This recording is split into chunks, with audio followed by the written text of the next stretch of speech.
Good evening viewers. ये जो section है स्टॉक का या लेक्चर का, आप ये कह सकते हैं कि ये फोकस करेगा on the treatment of bipolar affective disorder. आपको मैंने पहले बताया बाइपोलर इलनेस क्या होता है। बाइपोलर इलनेस ऐसी बीमारी है जिसमें दो फेजेस आते हैं, डिप्रेशन के और हाइपोमेनिया के या मेनिया के। सो बेहतर होगा कि आप ये वीडियो पहली वीडियो के बाद देखें तो आपको ज़्यादा फ़ायदा होगा। ट्रीटमेंट तो हमने दो फेजेस में डिवाइड करनी है। एक फ़ेज़ है अक्यूट फ़ेज़ है जहाँ डिप्रेशन है या हाइपोमेनिया है, दोनों फेजेस की ट्रीटमेंट टोटली डिफरेंट है। और तीसरा जो इम्पोर्टेंट है इज़ रिलैप्स प्रिवेंशन, यानी कि हम इन एपिसोड्स को होने ही ना दें, तो उसकी treatment is also totally different. Stresses in life can actually bring about the genetic vulnerability and can precipitate the illness or bring into light the active episodes of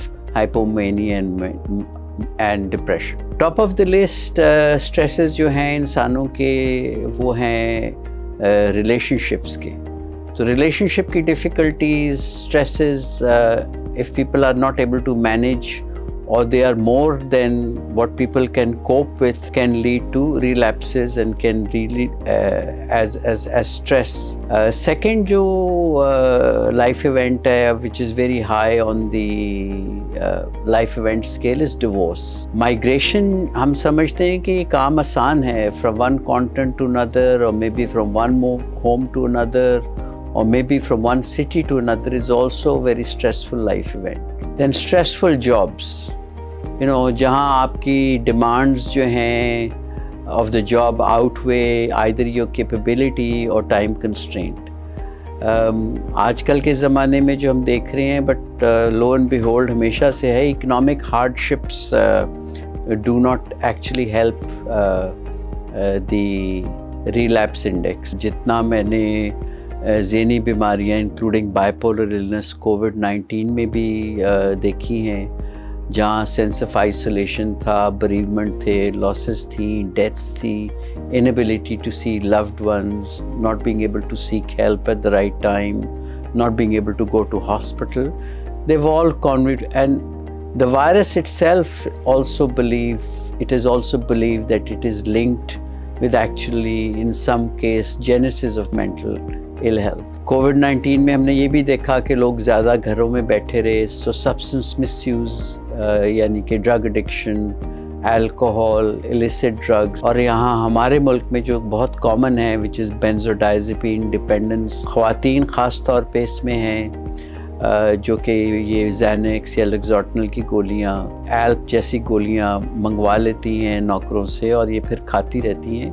ये इसलिए नहीं खाती कि ये इनको इनकी ज़रूरत होती इनिशियली, ये इसलिए खाती हैं कि अपना मूड या वो तेज़ी कम करने के चक्करों में होती हैं या वो डिप्रेशन से निजात पाने के लिए। कुछ स्टेजेस बाइपोलर इलनेस में अगर हम एंटी डिप्रेसेंट्स भी दें तो भी इसमें वो एंटी डिप्रेसेंट इंड्यूस्ड हाइपोमेनिया हो जाता है। और ख़वातीन के लिए इन पर्टिकुलर प्रेगनेंसी, मेनोपॉज यानी कि जब पीरियड्स रुक जाते हैं, मिसकैरेजेस, या जब बच्चियां जवान हो रही होती हैं, from adolescence on to adulthood, hormonal changes आते हैं। ये भी इस्टेब्लिश फैक्ट है कि कुछ प्रिस्क्राइब्ड मेडिकेशन हैं जनरल हेल्थ के लिए जो कि बाइपोलर इलनेस को प्रेसिपिटेट कर सकती हैं।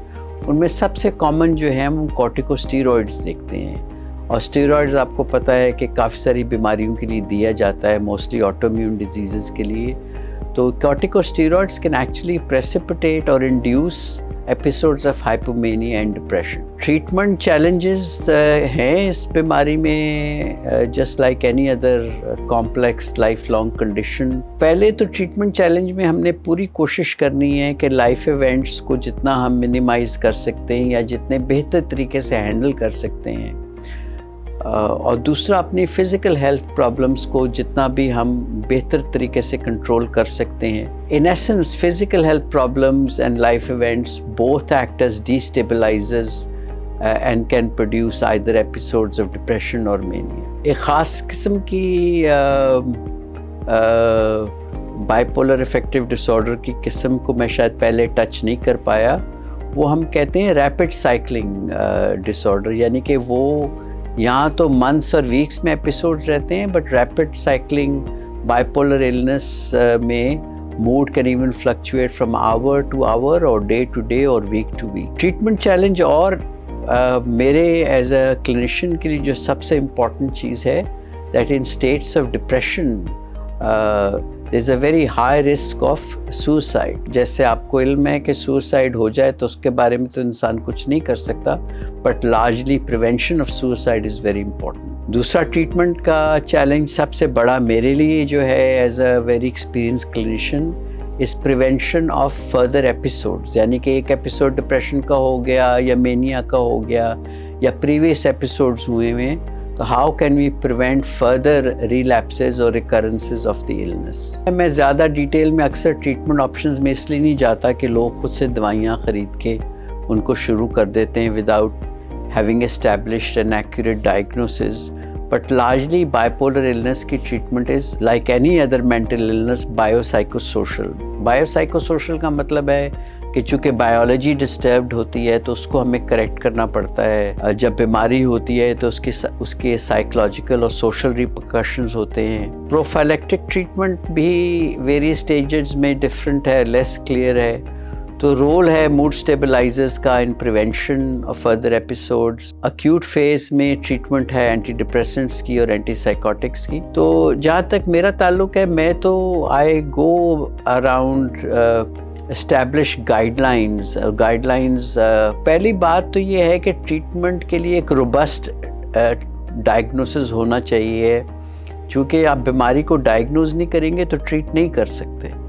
ट्रीटमेंट तो बाद में आती है, डायग्नोसिस पहले आता है। तो बहुत इम्पॉर्टेंट है कि आप अपना किसी टेक्निकली प्रोफेशनल आदमी से डायग्नोसिस कराएं। Without establish diagnosis of bipolar illness it is not ethically और medico legally justified to give treatment. मैं ट्रीटमेंट इसलिए कहता हूँ कि डायग्नोसिस ठीक नहीं होगा तो लाइफ लॉन्ग इलनेस है तो वो लाइफ लॉन्ग ही मिसडायग्नोज होती जाएगी। चूँकि अगर आपको एक बीमारी नहीं है और उसकी मेडिकल ट्रीटमेंट मिल रही है तो उसके आपको साइड इफ़ेक्ट्स भी बेयर करने पड़ेंगे which may not be very popular. अब हम जाते हैं treatment of the depressive phase. जब डिप्रेशन में, जैसे मैंने आपको कहा, अलामतें नींद कम हो जाती है, सुबह जागना शुरू कर जाता है, मूड सुबह लो होता है, शाम को बेहतर होता है, भूख कम हो जाती है या ज़्यादा हो जाती है, interest, concentration, attention. So depression का phase में it is a disease of losses. There's nothing really positive about being depressed. इस phase में हम antidepressants देते हैं जिसके various groups हैं, उनकी मैं डिटेल में शायद जाना मुनासिब ना हो। उसमें कुछ groups हैं जिनको हम SSRIs कहते हैं, SNRIs कहते हैं, एक is a separate group, and there's an older group of antidepressants known as the tricyclic antidepressants, जो कि हम अब ज़्यादा यूज़ नहीं करते because of risk of their toxicity when people take an overdose। अब हम दूसरे पोल की तरफ जाते हैं जहाँ तेज़ी आ जाती है और ओवर एक्टिविटी है, प्रेशर ऑफ स्पीच है, फ्लाइट ऑफ आइडियाज़ है। तो इस स्टेज की ट्रीटमेंट हम एक ग्रुप ऑफ ड्रग्स हैं which are known as anti psychotic. तो इसमें भी फर्स्ट जनरेशन है, सेकेंड जनरेशन है। एंटी साइकोटिक्स का अब लाइसेंस मिल गया है as a mood stabilising drugs. तो तीसरा फेज़ तो ये है कि आइडियल फेज़ ये है कि हम ना आपको डिप्रेस होने दें as part of bipolar illness, ना तेज़ी आने दें, ना हाइपोमेनिया में जाने दें। तो इसको हम कहते हैं prophylactic treatment. Prophylaxis means simply prevention of further episodes. तो इसमें बहुत इफ़ेक्टिव हमारे पास मूड स्टेबलाइजर्स हैं, जिसमें एक बहुत पुरानी दवा है जो came around in 1958 known as lithium carbonate, और दवाइयाँ हैं जैसे कि एंटी कन्वल्सेंट ड्रग्स हैं जो कि इसकी ट्रीटमेंट में दिया जाता है। एंटी साइकोटिक्स भी हैं।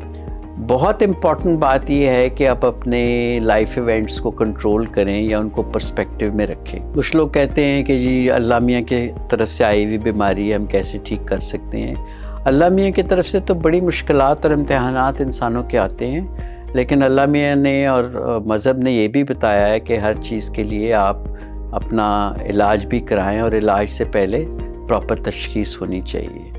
तो मैं आपको इस पॉजिटिव नोट पे छोड़ूंगा कि वाल्स bipolar illness is an illness and a disease, but it can be effectively managed آپ بہت پروڈکٹیو زندگی گزار سکتے ہیں اور کچھ ہائپومینیا کے فیزز میں انتہائی پروڈکٹیو کام کریں گے. Stay tuned to our channel, like and subscribe, and I only say this because it adds to the richness of the portal, and that hopefully اگر آپ دیکھیں گے اس کو ویڈیو کو پاپولر کریں گے, so hopefully others may see and benefit from it. Thank you very much and I shall see you soon again. Vlog central کی videos دیکھنے کے لیے ہمارا چینل سبسکرائب کریں اور بیل آئیکن پر کلک کریں تاکہ آپ ہماری تمام نئی آنے والی ویڈیو سے باخبر رہ سکیں.